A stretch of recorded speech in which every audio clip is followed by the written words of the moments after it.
So I mentioned we're going to try and get on 150 microns. That's wet film. So once this paint is wet, we're going to try and test the wet film thickness. And the best way of doing that is by using something like this, which is a micron wet film thickness gauge. I've highlighted the 150 and the 175 so that you can see that on the video. And now I'm just going to demonstrate how this is used and how we can measure the film thickness of this product.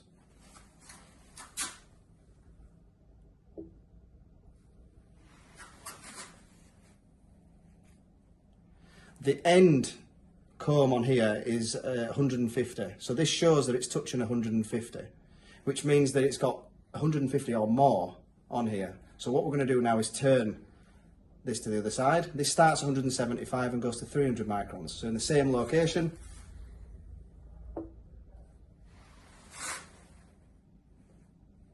So as you can see, the only comb that's touched is the 175. So we know that there is around 175 microns wet film on this.